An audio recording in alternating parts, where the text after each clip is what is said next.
Hello everybody and welcome to another comedian's interview for my blog and podcast A Rich Comic Life. My name is Richard Gill and my blog describes my experiences of watching over 1,000 stand-up comedians over the last 46 years and counting. My guest today is the fantastic comedian Ilayda Arden. Yes! Hello! Hello! Hello, how are you? I'm good, thank you. Thank you for having me on. It's lovely to see you and thank you so much. Whenever I've seen you live, you've always made me laugh so much. Oh, I'm really pleased to hear it. That's what I aim for. Yeah, exactly. Well, as I say, thank you so much. The interview is going to last about 45 minutes and we're going to talk about your comic career. And I'd like to go right back to the start and ask you, how did you become a comedian in the first place? I started doing comedy because I used to be a performer. I used to have my own theatre company, right. And then when I sort of maybe five years ago or something, the theatre company kind of wound down and I was a little bit lost. I didn't really know what to do. I knew that I wanted to still be creating and making kind of cool things, but I didn't really know how or what or anything like that. And then on my 30th birthday, I was gifted a stand-up comedy course by someone very dear to me. And I think that because we'd sort of gone to comedy all the time and I'd always been like, God, it would be amazing to try that. It would be amazing.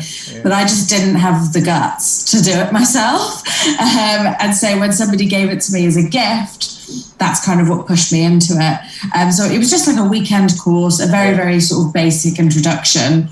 And I sort of did the course and I was like, oh, I see. Everything in my life makes sense now.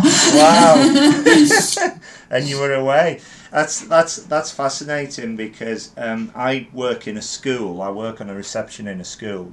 And when I first started, the history teacher there, he came through one day and he said, Rich, he said, my girlfriend has got me a comedy course and I have no idea what to do and I need someone to come along and help me, support me with all the gigs and everything. And it was fascinating watching him because he won the competition and he's now running a comedy club in Dubai. He's still doing he's still a history teacher, but he's running a comedy club in another country. And I had him on the interview and it was fascinating. Amazing. It was fascinating to listen to. So I wish you all the very best. Where was your first ever gig then and what was it like? Was it part of the comedy competition? Yes, it was part of the comedy course. Yeah. It's sort of the 2 days culminated in a kind of little showcase for friends and family and invited people. And it was literally just like a lot of the gigs that I do, a room above a pub. It was literally just a room above a pub to a crowd of maybe like, I think 30 people, which actually is probably busier than a lot of the audiences that I perform to. And it was sort of like, it was just 5 minutes that I did. Obviously, everyone just started doing 5 minutes. And I did it in a room above a pub. I can't remember where it was. It was near Paddington somewhere. Right. And what year would this be? This was in 2019, I think. Yeah, right. Yeah. It was early 2019. And how were you feeling when you walked out onto the stage? I was fucking shitting myself.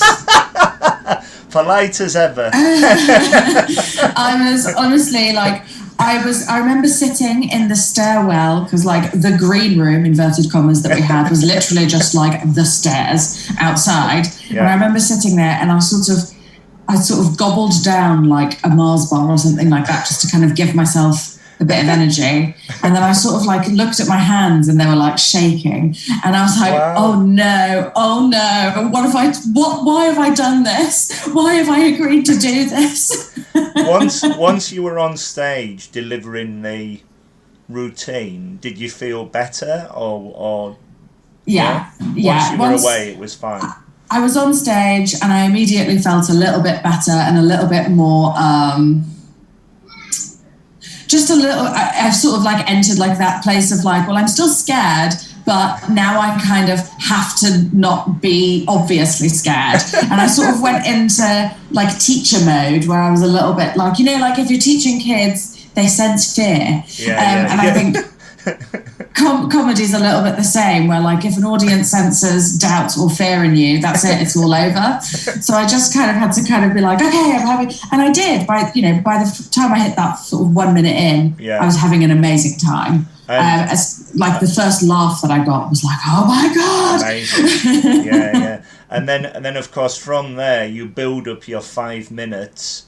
And you try and get as many gigs as you can, and it's all about experience. I always say to the comedians, even if you do a bad gig, it makes you a better comedian because it's all about experience. Oh yeah, and it's funny because like a lot of people were saying to me, like sort of, I went on my second gig, which was just like, it was just an open mic. And I was doing it, and a couple of the other comedians there were kind of like, oh, how long have you been going? And I was like, this is my second ever gig. And they were like, okay, well, be prepared to flop real soon. Wow. And they sort of forewarned me, and they were like, but like the second you do it, you just got to get back up and go again. Yeah. And I was like, I was like, I'm never going to flop. It's going to be amazing. I am Superwoman. And then lo and behold, it was less than, I think it was like 3 gigs later that I properly died on my ass. Well, I didn't die on my ass, but it wasn't like, I wasn't having the most amazing like rapport with the audience, and there weren't like laughs all the way through. And I had to kind of leave the venue and kind of be like, okay, I'm just going to have to treat that as a hard day at school. Yeah, that's what that was, just a hard day at school. Because you see, in all the times I've seen you, and I've seen you a fair few times, I can't imagine you ever having a bad gig because I think you're so good. Well, that's very is kind. That the case? I think I've never been like booed off. No. I've never been like, had someone be like, you shit, or anything like that.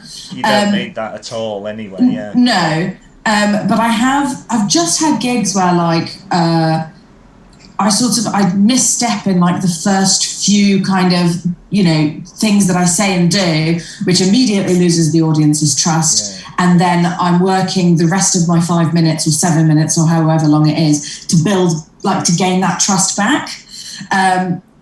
And by the time I reach the end, maybe like the last 2 jokes that I tell get like a bit of a laugh, but I've been working for the kind of majority of the set to kind of win trust back. So that's the kind of way that I tend to have bad gigs. And that's a way of obviously keeping going with it, because if you're winning trust as you're gaining experience, that can only be a positive thing. Yeah, because I mean, when you walk out there, audiences need to trust you to kind of be like, okay, she's going to be funny, she's not going to make me feel embarrassed or awkward. Yeah. And sometimes when you get up there, you just say or do the wrong thing, which immediately makes an audience think, ooh, does she know what she's doing? And then obviously once you've done that, you've just got to work overtime to kind of be like, no, I do know what I'm doing, I promise. And then eventually you get there, but it does result in a instead of a rip-roaring gig, just a kind of more mild. Yeah. Did you ever find it difficult at all to break through into comedy? Was there ever any feelings inside saying that I cannot do this, there is barriers, or anything stopping you at all? Richard, I still have all of those things.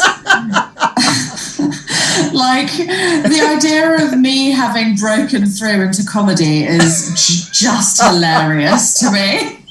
Well, this is what I feel when I watch you. I think she's so good.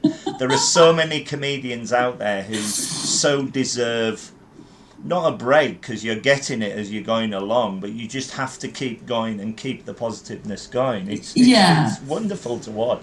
I mean, the hardest thing for me is if I'm feeling a little bit kind of trapped with writing. Like, that's the thing that I'll always be like, oh, fuck, I don't know. What the hell do I want to talk about? And why would anybody want to listen to me talking about it? That's the kind of... those are the doubts, those are the difficulties, and of course, like, just the nature of gigging itself is like, you know, because I still have a full-time job.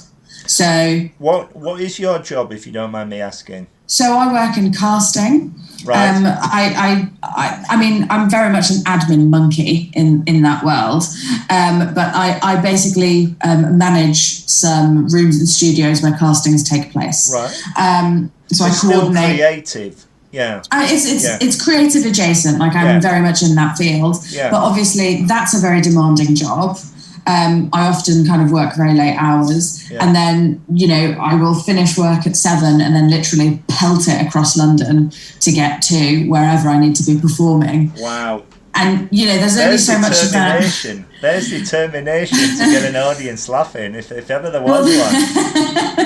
That is extraordinary. And a nice little link up to the next question, because I was going to ask you, what do you like to talk about on stage? Do you have any particular themes? Do you have any recurring stories at all? Well, I'm still really new. So, like, I mean, relatively speaking, you know, I think it takes comedians to kind of figure out what their style and what their essence and what their voice is years and years. And if we exclude the pandemic, I've really only been going like a year and a half. Right. And so I'm still figuring out what I want to talk about. And like, that's actually really good for me, because it means that I can mess around and talk about loads of shit without, you know, there's no pressure. I can literally, like, last week I did a gig about, you know, being 30 and about how I can't drink as much anymore and how I love pepperami, and then on Friday night just gone, I did some stuff about being Turkish, which I think you've heard before, and then I also have some stuff about, you know, being a woman, and like it's a very broad church at the minute, because I just don't quite, I'm still very much learning. The thing that I will say that is probably the most common thing, that just because of who I am, that tends to come up, is this idea that I want to be one thing, but I'm actually something else. Would you like to expand? As in, I'm constantly sort of stuck between two places. Like, the material that you've probably seen me do most is the stuff about being Turkish. And I talk often in that material about how I am Turkish, but I don't look Turkish, but how I sound English, but I was like raised in, I sort of grew up, my childhood was in Australia. And so I was, you know, that's very much like me exploring what it is to belong to three places, but also no places. And so that's a common thing that comes up in a lot of the stuff that I do. It's like, oh, I'm over 30 now, so I want to be mature, but actually I'm still a fucking idiot. Well, I turn 54 next week, and I'm still a kid. Oh, well, I mean, do you know what? That's the best way to do it. That is the best way. Do you think that in your wonderful 18 months as being a comedian so far, do you think there's ever been a point where you've thought, I could do this full time? There is something saying this is fantastic and this is the way forward for me. Yeah, I mean, I think there have been a few moments where I've kind of got off stage and kind of been like, oh no, like this is what I really want to do. Like, I don't want to do anything else with my life. But then there are, you know, other days where the reality of kind of how much hard work is involved in doing that also kind of basically they bash heads. But, you know, I would love it. I would love to be able to do it, but I also know that I think realistically, to be able to do this as your full-time job and also get paid and also, you know, I think that's like years down the line. Right. Maybe I'm being really pessimistic. You never know. Yeah, you never know. Maybe like a fairy godmother will come up and just kind of be like, I had a fateful go at being a stand-up years ago, and I've told a lot of the comedians this. There was a promoter. It was at the Edinburgh Festival, which we'll come on to in a moment, and it was a Monday afternoon gong show for old people. It couldn't be worse. It was the older people and thing. And I wrote this script about my driving exploits in Carlisle, because I was an infamous. I thought I was a good driver, but I wasn't. So I wrote this script, and the promoter said, "That's really funny. You'll do really well." And I walked out, and the first thing I said to the crowd was, "Good afternoon, ladies and gentlemen. People think I look like Eddie the Eagle Edwards, but I can't see the resemblance myself." Because when I was at college, I used to be his double, the skier's double. And one old man in the back row just went, "Fuck off," and gonged me off straight away. And I walked off to my own footsteps. And the promoter went, have another go. It was about 2 or 3 hours later, so I went out, a similar thing happened. And I said, "I don't know about stand-up comedy, but I think my place is in the audience." Never say never again. But, so I really, having experienced it myself, I know a sense of what it must feel like when it goes so well, So yeah. I mean, it's one of those things where if it's going well, it's going amazingly, and you feel on top of the world. Yeah. If it's going shit, then fucking hell, everything is burning and it's all terrible. Like your act, I love your frankness.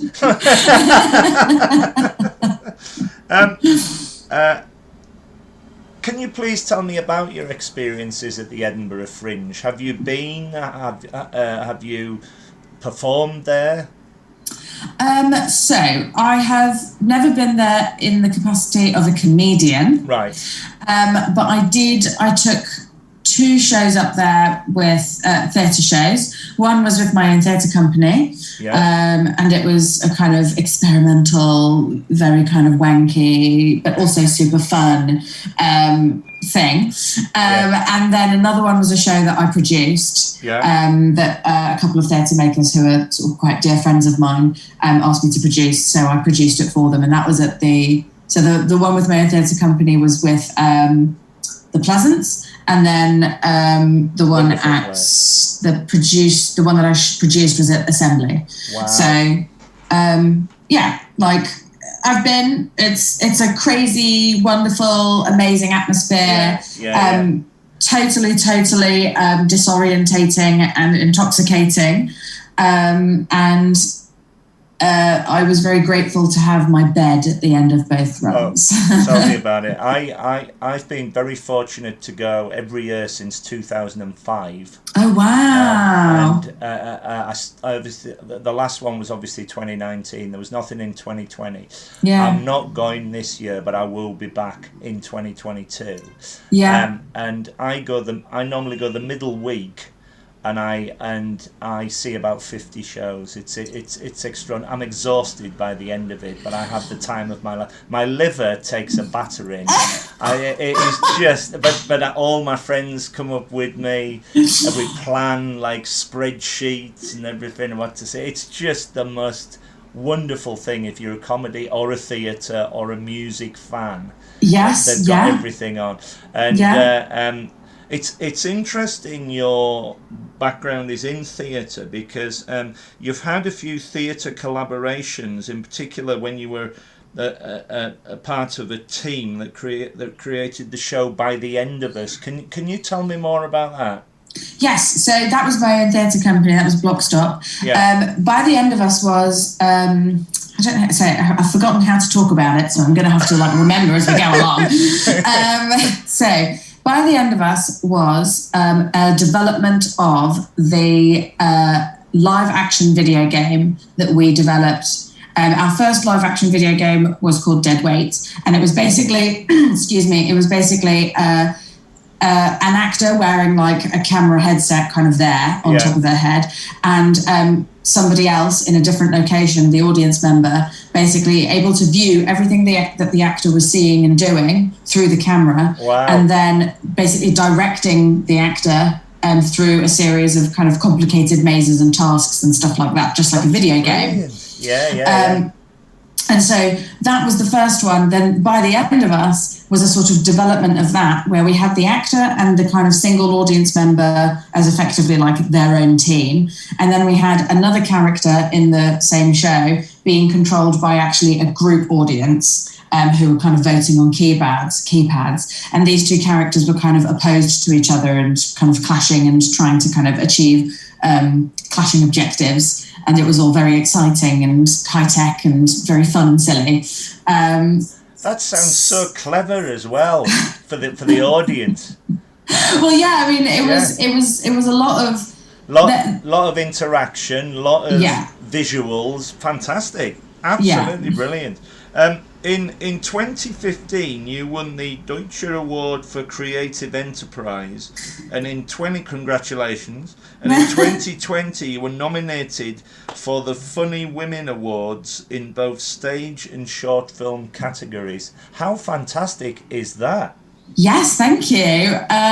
Please describe the experience of competition, and do you think it's a help or a hindrance? So the Deutsche Bank thing was slightly different. That was for the theatre company. We submitted a business plan, and it was basically a sort of thing about how creative our idea was, and then how much business savvy we had to be able to be the persons to win the money. Yeah. And we won, so great.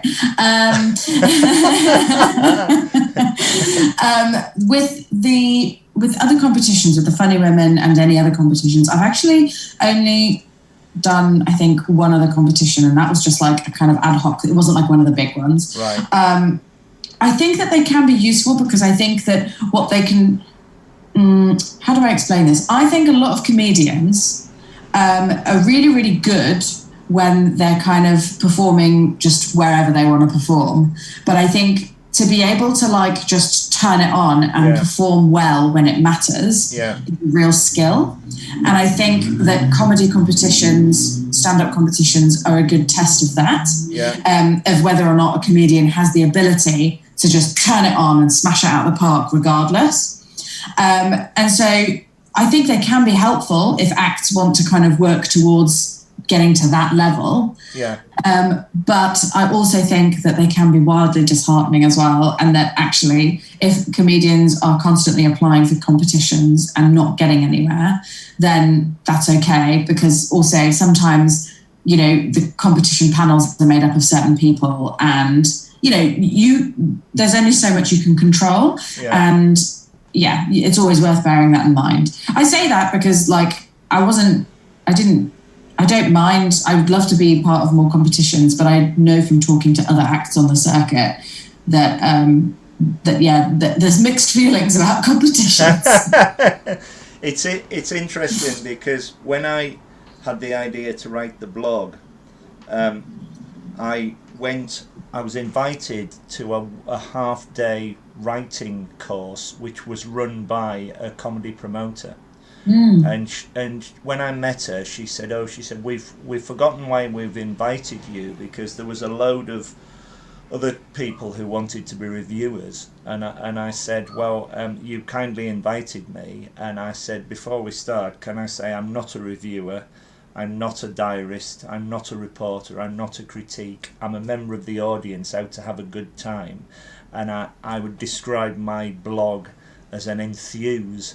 And she never bothered me again. She said that was great. And I learnt a lot about the writing construction and all the rest of it, like the reviewers do. But the rest of them got really targeted because they weren't members of the audience. They were there to do a job, you know, and it was it was very interesting to see. The other thing as well is that I'm delighted that you have got a background in theatre, because the only creative thing I've done other than the blog, I've written a play myself, which we put on for Comic Relief. This was about 10 years ago, and it's called The Applicant, and it's basically about me. It's about a bloke who moves down from Carlisle with a successful girlfriend, and the girlfriend's got a job in London, and he has never had an interview in his life, so it's a series of job interviews, and they're the scenes, and the interviews get more and more confident as he goes along, and in the last scene, he gets his ideal job. There's lots of plot and everything. He gets his ideal job. The interviewer kills him. Oh my God! And the very last scene is him at the gates of heaven or hell, being interviewed by God, deciding whether or not he should interview corpses, and he just shrugs his shoulders, and the lights go out. This thing we got nearly $2,000 for comic relief, which was wonderful. Oh my God! But on the first night of it, there was only two of us. There was me, who was the main character, and there was my mate who played all the interviews with all different accents. I ran out, and it was like monologue interview, and never ever write monologues, because I ran out and I'd written the thing and I completely forgot the monologue. I was like a rabbit in headlights. Absolutely terrifying. But I'm thinking of maybe reviving it at some point and giving it to the Fringe or whatever. So if you're in theatre, that's wonderful. Bring it back! Bring it back! Bring it back! I might well do. It's called The Applicant. My favourite joke is he's called Norman Oliver Hope. N.O. Hope for all the letters. Oh, I love that. Anyway, enough of that. To date, I have seen you at the wonderful Birdies Free Comedy Night. In 2019, I'm going to rattle these off: Flamingo Sparks, and Live at Limehouse, and Comedy Kiss, and The Cutting Room Floor, all in 2020 and 2021. Every time you've delivered very, very funny performances. Can you tell me about your writing process, if you've got one, and where you get your ideas from for the routines? My writing process is mostly just me crying. I can't imagine this at all. You're so confident. So no, the writing process is usually like, I will incubate on an idea for however, like I won't even try and write it down. I will just it'll just be rattling around in the back of my head. And then at some point, I might end up saying it out loud in a conversation with like a friend or a boyfriend, or like, do you know what I mean? Something like that. And then I'll kind of gauge how it sounds as I say it out loud. And then I might take it and put pen to paper, or I might like walk around my living room holding my phone and just being like, being a millennial sucks because we have no money or whatever. And then I'll kind of try and, because like I don't tend to do like gags, do you know what I mean? I really, really struggle with like or like, it's more stories and routines. Exactly, yeah. And so I don't, you know, some people talk about like they sit down and then they have a column for this and then they have a column for that, and then they mix and match all the words and then like when I try and do that, my brain's like, no, don't want to do it. And so I just kind of try and be as like conversational with it as possible. Right. And then maybe I'll go back and edit the language so that it's like funny language. Yeah. Wow, great way of doing it. Do you think you will ever combine theatre with comedy? So do you think maybe moving into sketch comedy or visual humour, or instead of just standing up in front of a microphone? Because if you've got your theatre background, combining the two may be a good idea as well. For sure. And like on my Instagram, like I've done like 6 videos, just 6, because I'm too scared to do any more. But like I've done 6 that are just like there, and they're kind of like little sketches or little tidbits. And I like to play around with like funny, like there's like on iPhone you've got like there's a thing called memojis, which are like the kind of animal characters. And I like to kind of put my voice over like the kind of octopus, for example, but do it like the Godfather, and kind of just be like really weird. So like there's definitely like I definitely have like an interest in being a bit weird and kind of like sketchy. I would really love to like find people to write with who are like who are similar, because it can be like a bit like lonely doing it on your own. So who knows, maybe if I find like someone who I really vibe with. The reason why I bring it up is that there's a comedian who I saw. She was at Nick Helm's Christmas charity show, and she's called Lucy Pearman. And she appears, for example, as a piece of fruit or a piece of veg. So she's in a costume. Yeah. Or a classic example is she appeared as a fish, and she got me up from the, and I had to impersonate a chip.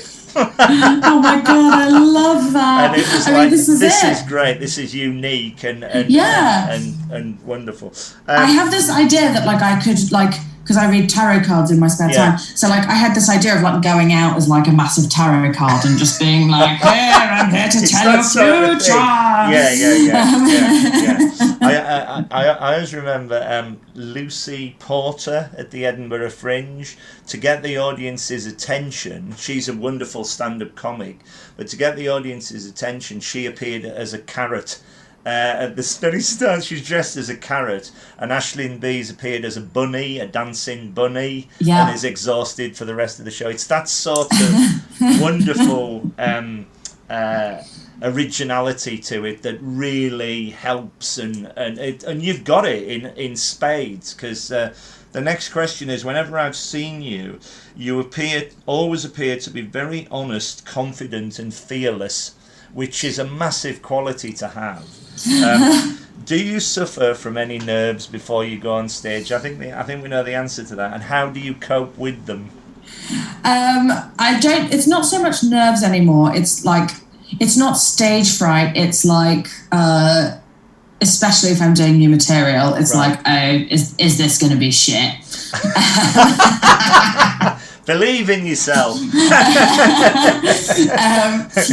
that's the sort of thing. And the way that I cope with it is usually by being like, I have that conversation with myself where I'm like, well, look, it might be shit, but if it is, then like you learn something and you take the bits that aren't shit and you make them better. Yeah. So that's the way that I tend to deal with it. And I mean, I try to I think I do come across quite fearless and a little bit kind of like, hey, whatever, I don't fucking care. It's wonderful to see. It really is. It is. And I think that's just my brain doing its job of like, okay, even if you're nervous, just fucking do it. Like, well, I touched on it before, and because you've only been going for a year and a half, it's a bit of a daft question, but do you have any ambitions as a comedian? You obviously want to get as far as you can in the field, but do you see yourself on TV? Do you see yourself playing the O2, that sort of thing? I mean, I feel like I don't know what I would do if I played the O2. I feel like I'd just come out and be like, you there. Are you guys here for me? Has there been some kind of mistake? I think ambitions-wise, I'd love to be able to, of course, like everyone's like, oh, I want to be on TV. Yeah. That I suppose because that's like seen as like the most steady form of like income and validation that you're a comedian. Yeah. But other than that, like right now, the only ambition I have is that I'd love to be able to write a killer 1 hour show. Like that's like the sort of ambition that I feel is like at reaching distance. So is to be able to. When I go to Edinburgh in 2022, will I go and see your solo 1 hour show? Will it be ready? Maybe I definitely will if it is. I think maybe 2023. I think. Well, 2022. Yeah. I'll test it. I'll do like a little half hour, like at maybe Brighton, or like do like a little bit. Do like little bits, and then 2023. I'll kind of be like, fucking have it. And we'll see. This year, it's not just Edinburgh I go to. I love to go to all the fringes if I can. So I've been to Leicester, I went to Brighton, and the one I went to that I loved this year for the first time was Hastings. And we saw Lily Phillips there. She was superb, and she was just testing it all out again. Because of course, coming off what we've all come off, everybody is just delighted to be back out again and doing it all live. You know, it's lovely to see you all coming back. Who are your favourite comedians, past and present? Did you have comedy growing up in Turkey? Did you like a lot of comedians growing up? So I was born in England, and I was raised in Australia. Right. And then I came over to England when I was 14. So I've actually never really. I lived in Turkey. I've visited Turkey a few times. Sure. There is one very, very famous comedian in Turkey called Cem Yılmaz, who I've watched a bit of his stuff, and he is very good. I've heard of him. Yeah. But he it's very observational stuff, right? Which I guess kind of suits me. Yeah. But yeah, as for people that I love, I'm a massive fan of Felicity Ward. I absolutely love Dylan Moran. Oh, brilliant! I eat up anything that what's Kitson? I can't remember. Kitson. Yeah, Daniel Kitson. Yeah. So. And a lot of people are like, oh yeah, I don't really like American comedians, but fuck that, I love American comedians. They're also really funny. So very broad strokes in terms of who my faves are. Basically, if they're funny, I like them. That's how cool is that? 3 absolute stormers. Felicity Ward is just the best. She's so good. You just don't know what she's going to do next, and that's why you keep watching. Yeah. And it's the same with Daniel Kitson. And I'm with you on American comedians. My favourite film comedian, Steve Martin. In his heyday, he was a genius. But I was very, very fortunate to see Bill Hicks at Manchester, and he was just incredible. And just all these great comedians that can take a word and just go with it, fly with it, or build a routine on how angry they are or how happy they are, or just whatever mood they're in, and then they go, "You're coming with me," it's just wonderful. Following on from that, like me, do you go to a lot of comedy gigs as a member of the audience? I think I used to go a lot more before I was doing the comedy. Yeah. And actually, I feel like I would like to go more, because actually seeing professional comedians, or even not professional comedians, just it's good because you learn by watching, especially if you're watching good people. Yeah. But there was also a point, I think, about maybe sort of right near the end of 2019, where I was like, if I go to another comedy gig, I'm going to punch someone. You can be too comedied out. Yeah, because also especially a lot of the time I'm doing open mics where there's at least 10 people on the bill, and it starts at 8 and it goes till fucking 2 in the morning. And you can get comedy fatigue. So I feel kind of but I would love to go more. That's kind of one of my new things, is I'm going to try and go to more gigs. Well, we're not going to the Edinburgh Fringe this year.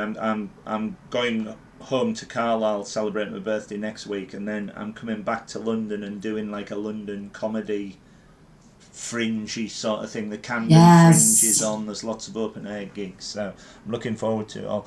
Another great thing as well is that I love is watching comedians like yourself develop, and I've been doing this for 40 years. I mean, my first ever gig was on a family holiday. It was Les Dawson in Scarborough from the 70s. I haven't seen Morecambe and Wise, but I've seen Ken Dodd, the two Ronnies, just on and on and on, and then into the 80s, Frank Skinner, French and Saunders, Oh the my Big Alternative, the God. Victoria Wood, and then of course Edinburgh. But watching the comics develop and grow is wonderful. I always remember 30 odd years ago, Harry Hill, we'd never heard of him, and we saw him downstairs at the King's Head, and he brushed past me and he jumped up on the stage and he said, "Ladies and gentlemen, I'm really sorry I'm late. I had to have a testicle brought down," and there was a pause and everybody laughed, and he said, "From Derby." And when I met him 30 years later, I said, "That was the best opening line I've ever heard." He said, "Oh, Rich," he said, "I still use it." Amazing. So that's magical stuff. How have you found online gigs as opposed to live gigs? Have you done many online gigs in the pandemic, or do you think there's a difference? There is definitely a difference. Yeah. I did like I don't know. I did like a handful, maybe a bit more than a handful. I initially did them and I was like, "Fuck that, never doing it again." And then They're that good. but then I was like, okay, maybe I judged too harshly, and then I went back and did a few more. And like, I feel like there's a few really good things about them. Is that like they're a really good way to kind of, if you want to try new words, you can just say the words out loud, you know, without having to do it to a mirror. But then I do, again, you know, I've got a theatre background. I love live performance. I love people being in a room together and kind of the magic that's created from that, and the fact that it can't be replicated or ever found again. So yeah, I think that I might keep doing online gigs, but I will always make priority for the... Of course. I am with you. I always say online gigs are the best super substitution to live. When it all started, I'd have been completely lost without online comedy, because there was just nothing to do. And when they first started, there was no audio with them. They were all trying to work out what to do and whatever. So of course, with my loud laugh, I would sit laughing at them, and I thought it'd be taken away. These four walls, people would be knocking on the walls, going, "Shut the fuck up!"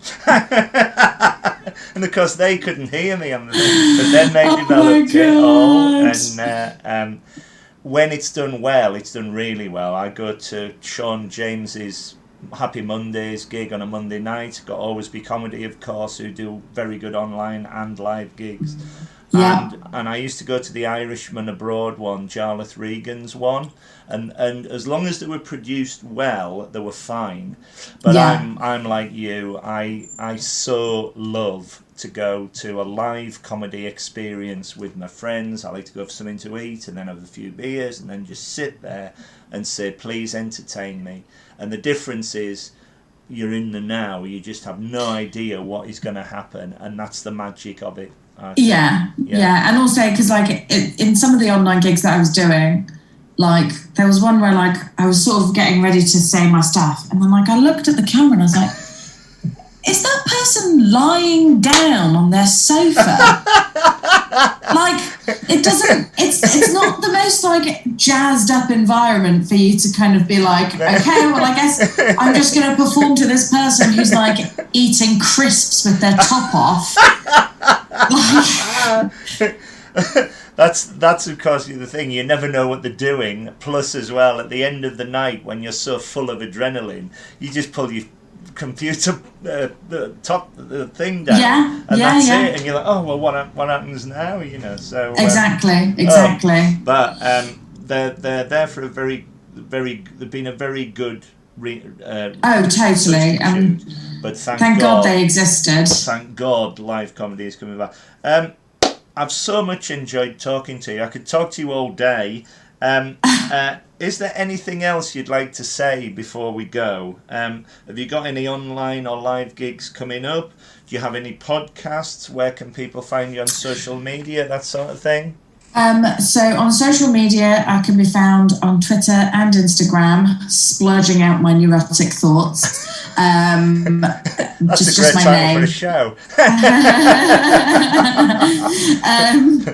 It's just my name. The handle is Ilayda Arden. Yeah. And then gigs I've got coming up. I'm doing the Jokers and Queens. I'm emceeing for that on Friday in Hammersmith. Although obviously, if this is being released later, it probably won't make a difference. Yeah. Listeners, if you are listening, then at some point in July, I emceed a gig. Wow. Wow. And yeah, I'm all your gigs are on your website, or they'll be on social media? They will be. I actually need to update my website with the gigs. So yeah, but if you ever do want to see where I'm playing, it will usually be on my website. And if not there, then just check me out on Twitter. Like, I talk about it all the time because I live on Twitter. So well, I, for one, cannot wait to come and see you again. I think you're an exceptional talent. You made me laugh so much that it's just been phenomenal. Wonderful talking to you. Thank you so much for being a great guest. Thank you for having me on, and thank you for being a great host. Yes! You take care, and all the best to you. Thank you very much.